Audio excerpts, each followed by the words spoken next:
They were banking on us, using our compassion against us so that we can work more, give us more patients as time goes on, as long as it meets their bottom line. But I'll tell you, whatever issues that you have, it follows you. It doesn't matter what issues you do have. It follows you wherever you go. It's about leveraging your degree. You leverage your skills. Don't get too comfortable, because that's not where growth happens. Stay very uncomfortable, my friends. Stay uncomfortable. Welcome to the Transforming Healthcare Coaching Podcast, where we're all about helping healthcare professionals like you create positive change at work, at home, and everywhere in between. So hello, everybody. Welcome to the Transforming Healthcare Coaching Podcast. And today I have a really special guest. And I have Fedna Morency here. And she's going to tell us a little bit about travel medicine and how her career has shifted.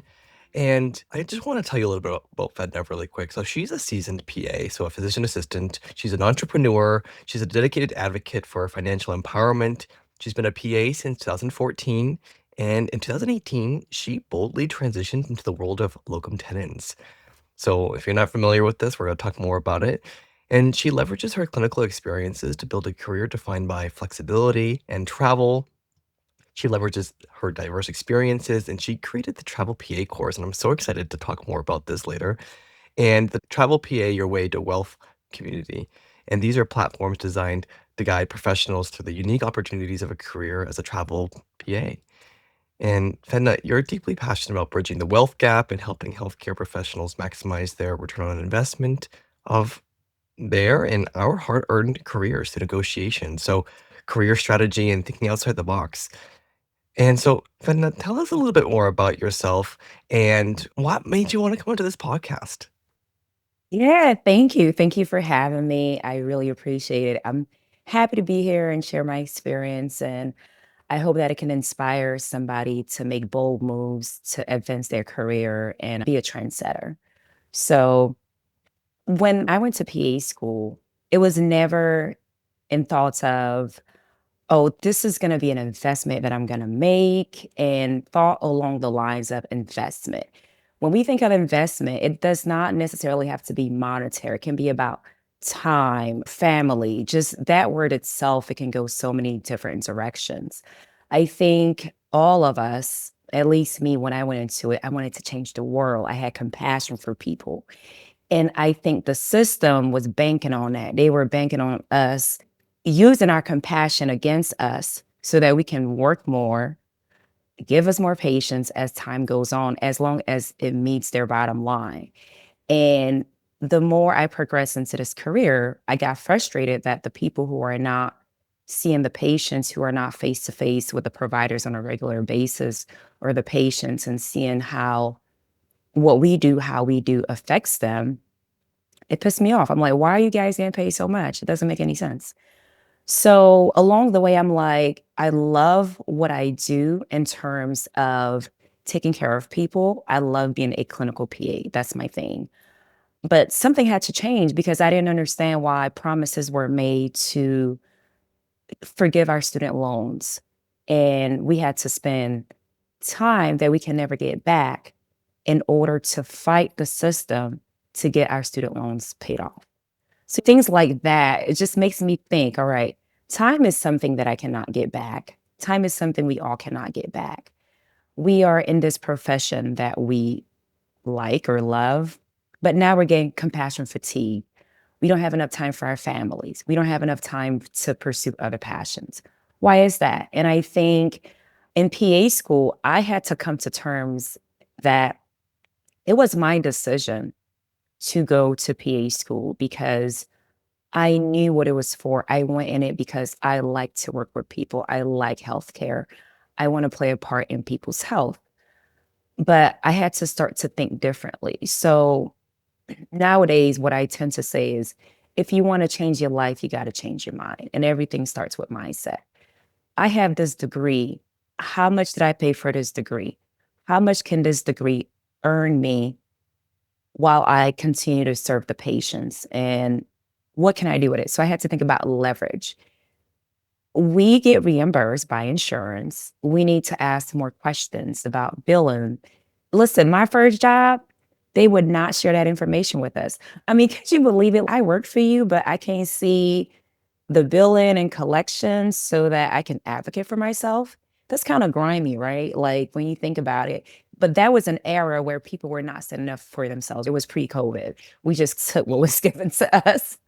But I've always had a little spice in me. Even my first job, I used to go at it with people, not in a bad way, in a ways that if you're gonna dish it out, then you should be able to take it. But that's how I earn respect and not have to fight all the time because I'm like, all right, well, I don't think this is fair. It has to be talked about. So I made moves that were scary at times before mental health was actually in the front lines, I'm gonna say. I remember I was having so much anxiety and an issue at work, and I had surgery 6 weeks prior to me taking call, and I just felt like I was not ready.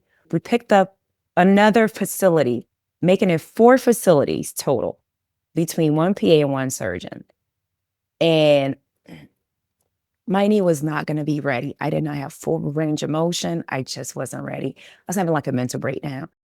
I turn in I gave my 2 weeks notice, not because I wanted to. I was so scared of my health. I was so afraid. It was the first surgery I've ever had. And I felt like nobody was listening to me. I'm like, I am not well physically or mentally, but they expected you to do the job. But that's the area that I was in. So I was making these moves before things were being thought of. Nowadays, it's like they care about that stuff. Those days, they did not care, but I did it anyways. I was scared, but I did it anyways. And even when I was done, I was still scared and I got punished for that, okay? Like it is what it is, but I think the thing about me is I'm never afraid to make that move. And it may not feel good in that moment, and I may not see the benefits of it even weeks or years to come.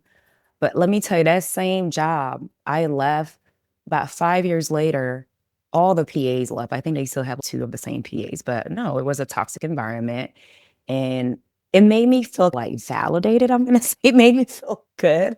Like, I pulled that trigger first. But it goes to show that if you believe in something, if you know it's not right, if it doesn't sit right with you, you're gonna have to go against the grain. Everybody may see something different, but you see it a little bit differently. Maybe clear to you, but not clear to everybody else. Pull that trigger, make that move, become a trendsetter. So the thing is that hindsight is always 2020. So I saw those benefits years later of what I did. So it emboldened me to bet on myself a little bit more, even when people cannot understand or see my vision. Well, first off, thank you for sharing. So many key concepts you mentioned that I think resonate with our entire audience, and it's time and the system being so challenging. You brought up compassion fatigue, and it sounds like you had a few experiences that kind of led you towards this ultimate pursuit of tribal medicine. So it sounds like that was maybe your experience that made you say something needs to change. And I know that it's going into the unknown, but something in my body is saying, I got to make a change from my life so I can get time and I can be happier and I can feel healthier. Does that sound accurate? Yes, it does, but that came with time and reflection because how I got into travel medicine, my second job, was another experience. So what I talked about was my first job. My second job, that's when I learned more about business. I learned about joint ventures because I didn't understand why the practice was closing. Then I sat down with the manager. She explained to me a practice with a big brand, and they wanted to establish territory in a small community. And I think that was done. There was no more benefit to come out of it. Then they had to close their doors. Now, the practice went elsewhere because their goal was established. But who got impacted? We did, all the clinicians did. We're going to close our door because our goal has been met. And that's how I got into travel medicine. I met a travel nurse during my second job, and she's the one who told me PAs travel, doctors travel, and a lot of other healthcare providers travel. And that was in 2017. So I started to interview for positions I was disappointed because I was not trying to jump from job to job. I wanted stability. I wanted somewhere I can grow with the practice and just stay put. And to my surprise, I was about 3 years in at that time. During all my interviews, some of the rates, the offers just did not sound right. And the way that I was being coached by recruiters and practice managers to not ask above a certain salary, I'm like, that's insane. Who does that? Why would you train me not to advocate for myself? So I was experiencing a lot of things that did not sit right with me. And the only thing that sat right at that time, since I want some stability, I think locum tenens is the way to go. And I just did it. I went for it and I went to Minnesota. I was there for 7 months and I was still given a job because I didn't know it was going to be a permanent thing. I'm like, oh, I'll do this for a few months until I get something back in New Jersey where I was. And it wasn't happening. More gigs found me. So during my second gig, that's when I'm like, you know what? I'm just going to roll with it. Put my things in storage. I'm like, I'm going to have a position. I'm going to have a contract every time. And in between contracts, I'll travel and spend time with my family. That was my plan.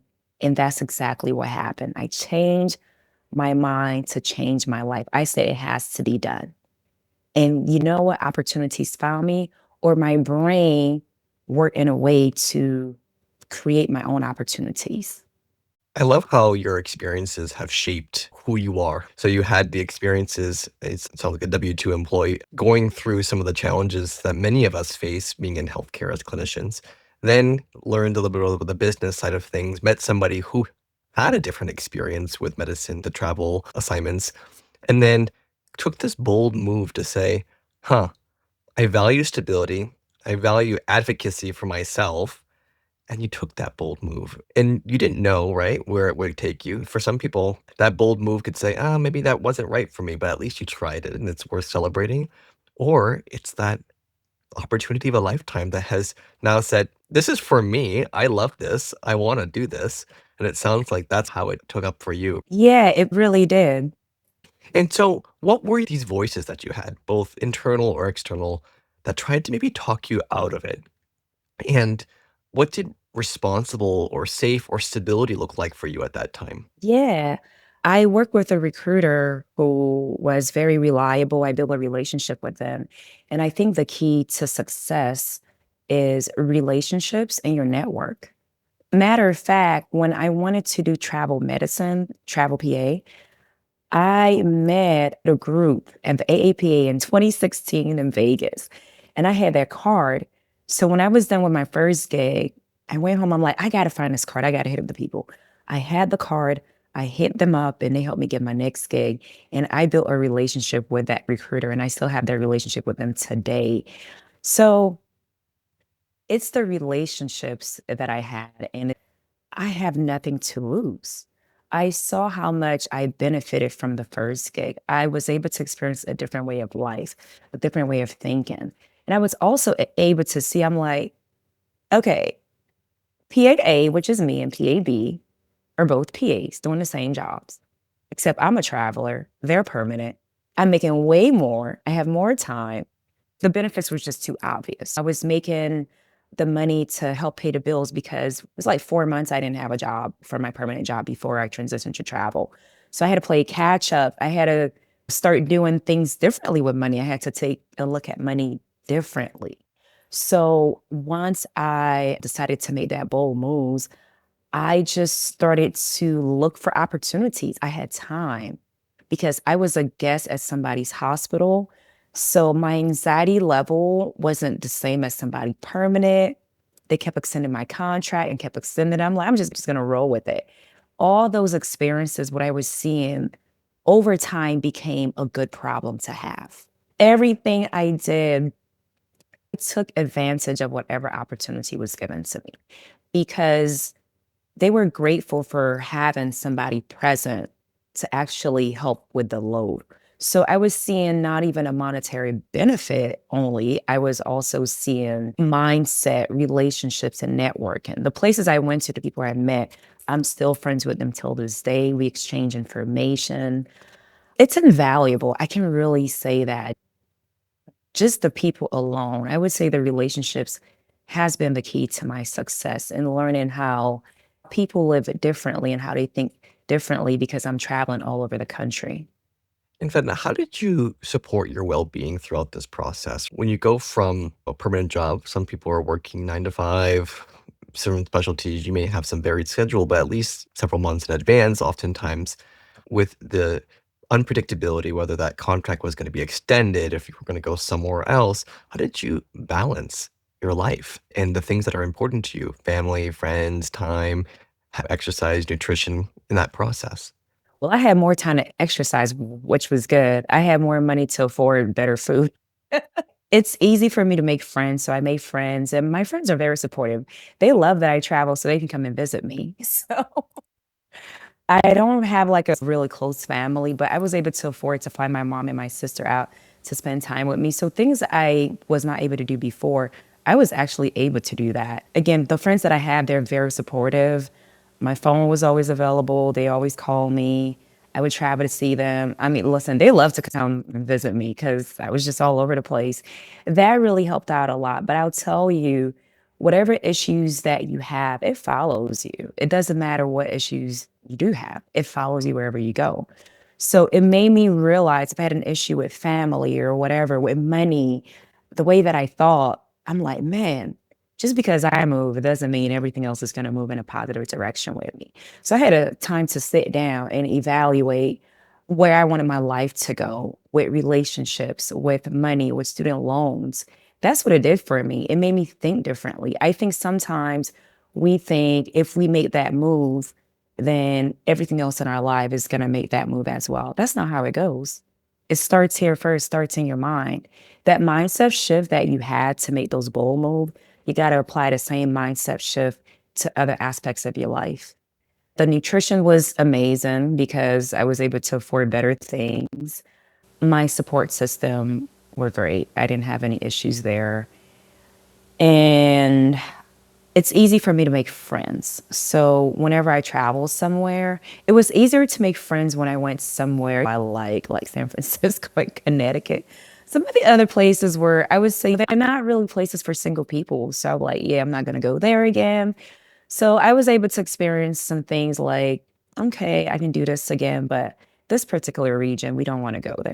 Wow, thank you for sharing that. It's a very unique perspective that you brought about. I think people forget when they make changes, the issues of life don't just disappear when we make changes. A lot of people think the grass is greener when we think of transitions from careers, but oftentimes you're running away sometimes often from one challenge and maybe meeting another challenge at a different place. And being able to address these challenges are so important. And I love the power of reflection that you bring. And I think it's an underrated or it's a cliche thing to say reflection, but it is so powerful when you're able to step back and say, what's going on with me? How am I feeling? How am I showing up? What's important to me? And then learning how to cope and address and handle these challenges so that they don't feel as challenging. Yeah, I 100% agree with you. I think even therapy, I have a therapist that I see, and even looking for one, I had to pay out of the pocket, which was not a problem because of state laws. I travel so much. It's like, wow, how can I have continuity in my personal care because I travel so much? So I had the money to afford it, and it was not a concern like, oh, I can't afford this person because they're too expensive. No, it's an investment. And I have to think about money is a tool. What do I value? What am I investing in? And I think that's like the biggest thing that I learned about money is that sometimes we hold ourselves back.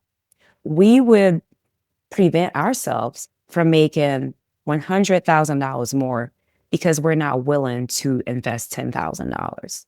It's a mindset thing. Money is a currency, current flows. If you hold on to that thing, it's not going to go anywhere. It's not moving. Nothing's happening. You lose time. And we know that the value of that $1 today will not be the same tomorrow. So while you think and think about it, you lose in time, you lose an opportunity for compounded interest and compounded knowledge and wisdom. So we have to look at things as a tool. Our degree is a tool. It was an investment. How do we get the most out of it? Okay, you like the people you work with. These people don't pay your bills. If something were to happen, like What can you do with your degree to help your family out? You love your surgeon. Okay. Is he helping you make more money? We have to think of things that we value, that we prioritize, and what makes sense to us. If we can go somewhere where that's not too toxic, obviously, our mental health is important. But I think we just get too comfortable that we just stay there. So I learned something from my friend's mom, and she said, even if you have a job, you should always still look. And I like that. It's more of a little bit of a proactive approach. And I'm pretty sure people were not doing this pre COVID, but I learned this pre COVID. And I thought it was such wise advice because it allows you to stay ready. You don't want something to suddenly happen at your job and you start to make threats. You can't make threats because you have no leverage. It's about leveraging your degree. You leverage your skills. Don't get too comfortable because that's not where growth happens. Stay very uncomfortable, my friends. Stay uncomfortable. Yeah. There's some power of vulnerability, being uncomfortable. I mean, think about ourselves when we were in PA school and rotations. And it's one of the things as a preceptor for PA students and medical students is pushing my students to be uncomfortable. Say the zebra differential if that's on your mind. Push yourself to have a large differential that may not be 100% correct, but at least you can talk to and away from it when you're talking to me about it so that we can really figure out where your learning is and how we can apply this to the case that we have. And so I think there's a lot of truth with what you just said with vulnerability as practicing PAs in our field and seeing things from different perspectives as well. And so I think this might be a good time, Fedna, to tell us a little bit about your experiences and your strong passion for time and mindset and rethinking the way we think of money into what you've created. Will you share that with our audience? Absolutely. I want to say this journey started with my second travel PA gig. I was making so much money. I'm like, man, this is a whole lot of money. And I was paying like $10,000 a month on my student loans with no issues. There was no decrease in lifestyle, nothing. It was easy. And I reconnected with a friend of mine who was in real estate. This guy is genius. And I was like, man, I wish I met you before so I can start investing with you. Then he started to teach me these terms that I didn't know. The first term that I learned was about being an accredited investor. So, yes, I'm making all of this money, but it wasn't enough for me to be an accredited investor. So now I'm learning things it's like to be strategic. If you're going to make a whole lot of money, you want access to different things, then become an accredited investor. So, accredited investors essentially say that for a single person, you have to make $200,000 the year before in the current year, as well as be projected to make that same 200K the next year. For married couples is 300K, or have $1 million net worth, not including your primary residence. That's what makes you an accredited investor. And that give you access to other stuff. I think I was right there, but I just started to make 200K. I mean, 200K plus. So the next year, I'm like, I'm in, I'm good. I didn't see his no for that opportunity at the time as like, oh, I'll get angry or whatever. I saw it as a challenge and it made me better. So the next year, I invested with his private equity firm and I had access to things and people. I started to learn how to think differently in terms of like investments. And I started to put the two together. I'm like, okay, so this is how you do it. This is how you make your money work for you. Then he expanded and had a business. So I hired him as a wealth strategist. And he taught me how to set goals, have accountability partners, and how to invest in the stock market. So I took all those lessons with me and I just kind of stuck with him. So even when my 8 weeks with him was complete, I stayed connected to him. He became a mentor. So whatever I paid, I don't remember if it was like 5,000 or 8,000. Whatever I paid, I saw the value in his knowledge. I saw the value in the person. It was the investment was worth so much more. That money that I paid has opened doors, network, places. It's just invaluable. And that's when I learned, it's like, oh, so that's how you do it. You do have to pay. I mean, PA school is not free. It's access. Coaching is not free. It's access. Basketball camp is not free. Nothing is free. But how do you want to use money as a tool, right? How do you want to use it? Do you want access? Do you want value? Is the investment worth it? We were so comfortable relying on the government loan for PE school. But I always say, if we actually have the money ourselves in our bank to pay for that, would we actually do it? So I just started to pay attention. It's like Congress is going to change things every 2 years, every 4 years. We're not really guaranteed that these student loans are going to be forgiven. By the time I made so much money, I didn't qualify for anything. So I was just paying off the loans. So travel PA became popular in 2020 because COVID happened and people were getting furloughed, people were getting fired. It doesn't matter, but they needed to feed their families.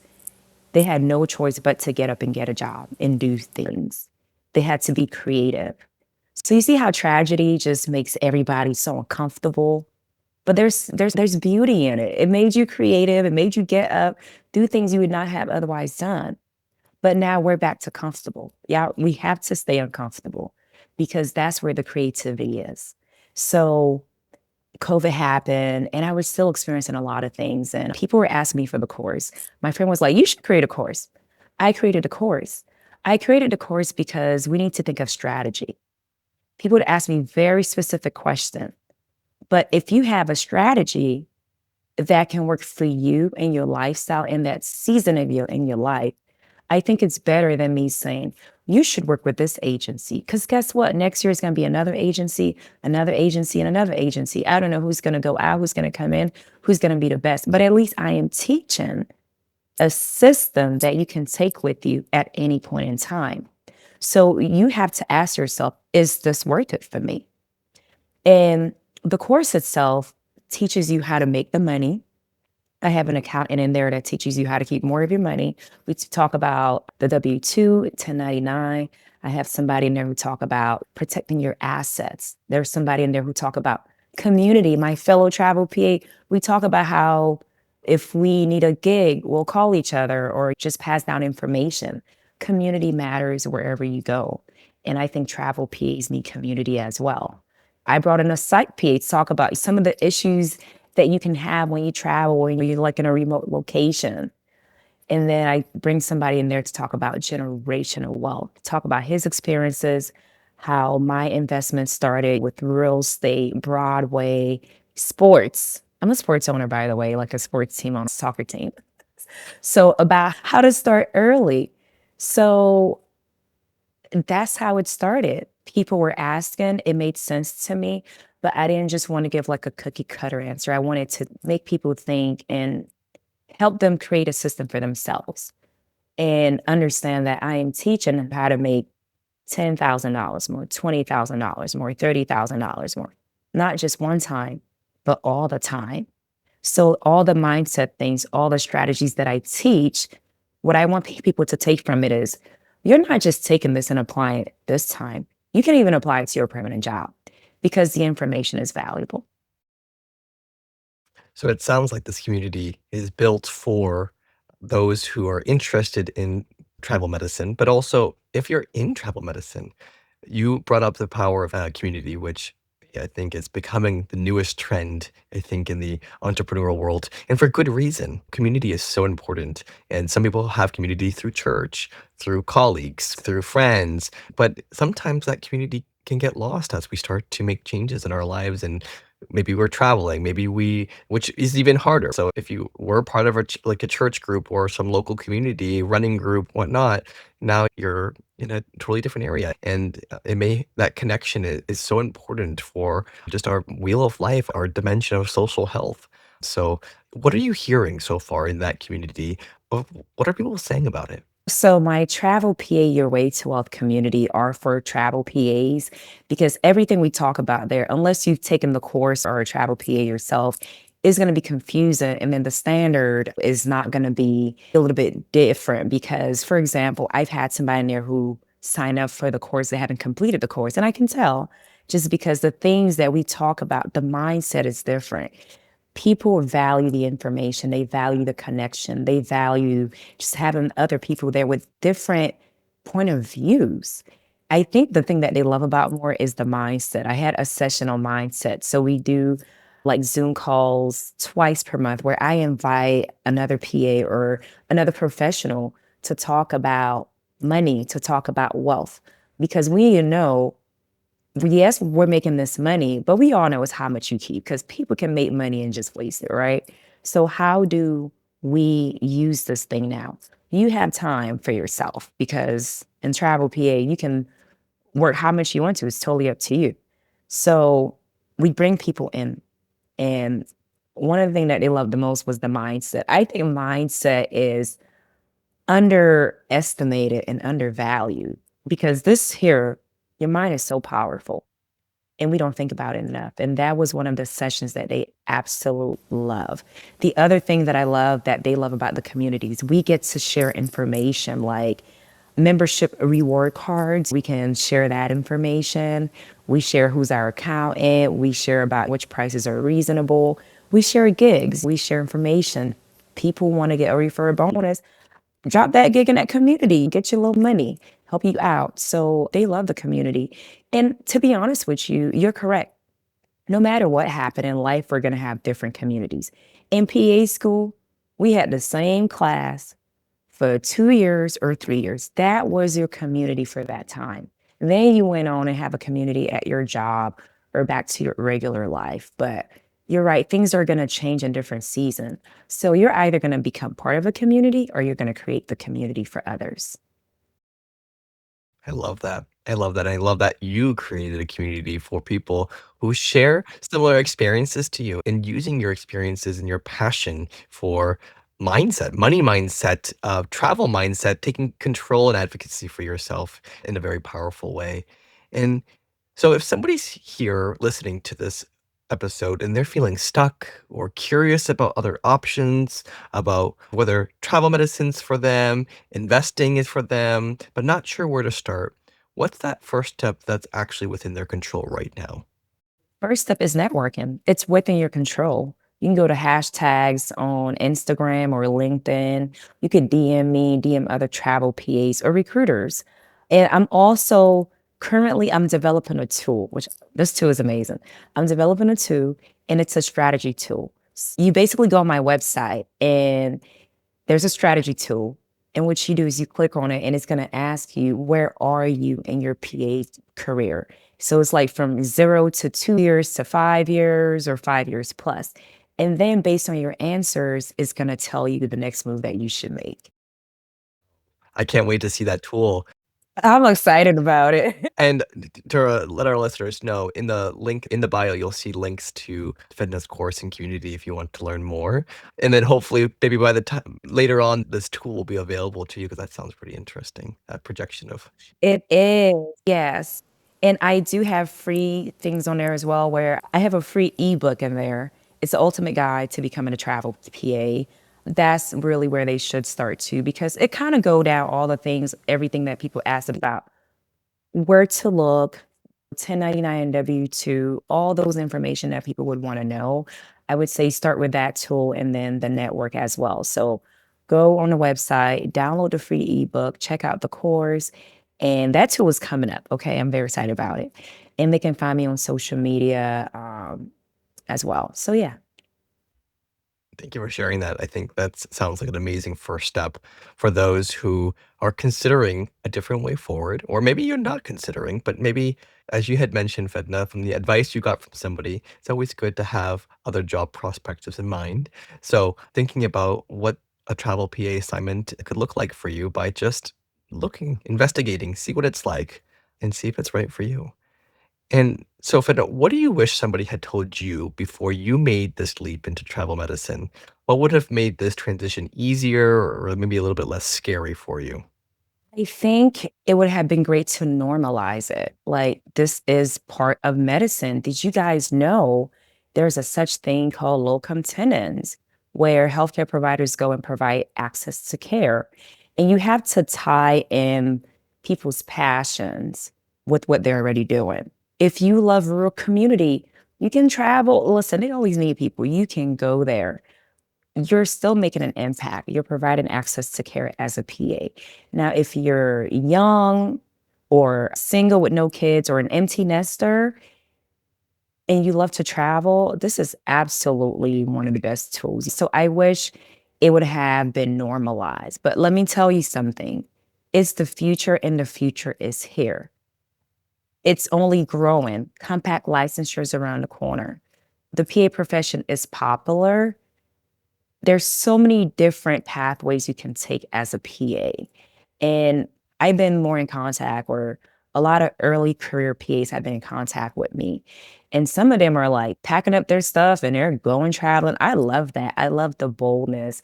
I love that they're not afraid. I love that they see the value in their PA degree, that they don't have to give it up. They can use it however they want to and create their own lane. So I wish there was more talks about that. Like, you can normalize this. You don't have to just be a W-2.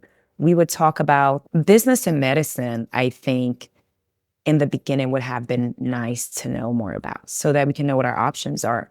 Or even if you don't travel, ask your employer, do you offer 1099? Things like that. Because becoming a travel PA, it teaches you how to be a business for yourself, teaches you how to be an entrepreneur. The lessons are just invaluable. Wow.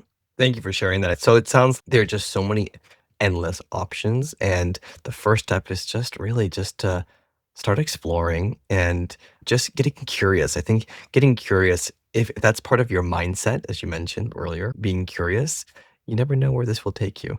Maybe it is staying with what you're doing, but maybe it's taking that next step, like Fedna mentioned, and that she did. And awareness and understanding is often the first step to making changes in your life. So I really appreciate you coming onto this podcast and sharing your background, your expertise, and your passion. Your Thank passion you. shines through. I appreciate And if that. any of this, of course, no, it's serious. And Fed and I connected on LinkedIn. And so I'm glad you gave that plug to reach out. We always value connection ourselves. And so if this resonates with you, if you're on LinkedIn, please message Fedna or I. We'd love to connect and leave us a like, a comment, or share this with somebody that you think would value from this talk, because we always value the opportunity for people to learn, to grow, and to develop as a human being in life and as a PA, because both of us are PAs and we are very passionate about our profession. All right, everybody. We'll see you at the next episode. Thanks so much for listening. If you found value in today's episode, please subscribe and share with a colleague who would benefit. Together, we can transform healthcare one person at a time. Find us anywhere you find your podcasts. Ready to take your healthcare leadership journey to the next level? Book a discovery call, free, at transforminghealthcarecoaching.com to explore our personalized coaching packages designed specifically for healthcare professionals like you.